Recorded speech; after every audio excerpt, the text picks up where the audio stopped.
Jambusar APMC ખાતે તુવેર ખરીદી કેન્દ્રનો પ્રારંભ કરાયો। જંબુસર તાલુકાના ધરતીપુત્રોની ચિંતા કરી જંબુસર એપીએમસી ચેરમેન વનરાજસિંહ મોરી અને ડિરેક્ટરો દ્વારા ગુજરાત સરકારને જંબુસર તાલુકાના ખેડૂતોની તુવેર ટેકાના ભાવે ખરીદવા અંગે મંજૂરી માંગવામાં આવી હતી, જેના અનુસંધાને જંબુસર એપીએમસીને ટેકાના ભાવે તુવેર ખરીદી કરવા કેન્દ્ર ફાળવવામાં આવેલ કે જેનો પ્રારંભ કરાયો હતો। વિદ્વાન બ્રાહ્મણ દ્વારા પૂજા વિધિ કરી તુવેર ખરીદીનો પ્રારંભ કરવામાં આવ્યો કે જેમાં કંબોઈ વિદ્યાનંદજી મહારાજ, ચેરમેન વનરાજસિંહ મોરી, વાઇસ ચેરમેન કિરણભાઈ પટેલ, સંજયભાઈ સોલંકી, સંજયભાઈ સિંધા સહિત એપીએમસી ડિરેક્ટરો અગ્રણીઓ સહિત ઉપસ્થિત રહ્યા હતા।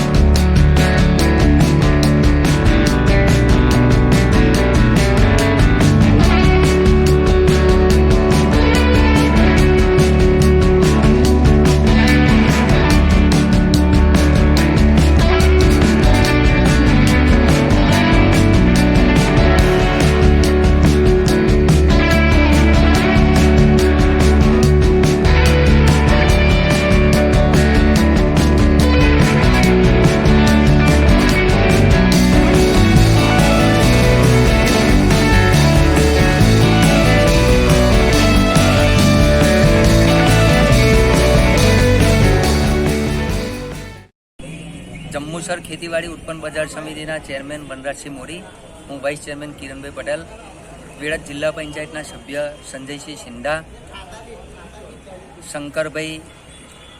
શંકર દાદા એપીએમસીના ડિરેક્ટરશ્રી અને ગુજરાત સરકારે ઇન્ડી એગ્રો એજન્સીને 10 જિલ્લામાં સેન્ટર આપેલું છે, એમાં જંબુસરનું બી સેન્ટર મળેલ છે અને આજે તુવેરનું ઉદ્ઘાટન જંબુસર એપીએમસીમાં કરેલ છે। તમામ ખેડૂત ભાઈઓને મારી નમ્ર વિનંતી છે કે એપીએમસીની મુલાકાત લઈને અને જે એજન્સી આપેલી છે એ એજન્સીના લોકો અહીંયા એપીએમસીમાં બેસશે, તમારું નામ, મોબાઈલ નંબર, કેટલો જથ્થો છે નોંધાવી જવા અને નોંધાવીને તમને ફોન કરે ત્યારે અહીંયા સેન્ટર પર તમારી તુવેર લઈને દરેક ખેડૂતે આપવાનું રહેશે અને કોઈ ખેડૂતની તુવેરો નહીં રહી જાય એવું એપીએમસી તરફથી સગવડ કરવામાં આવેલી છે। ભારત માતા કી જય।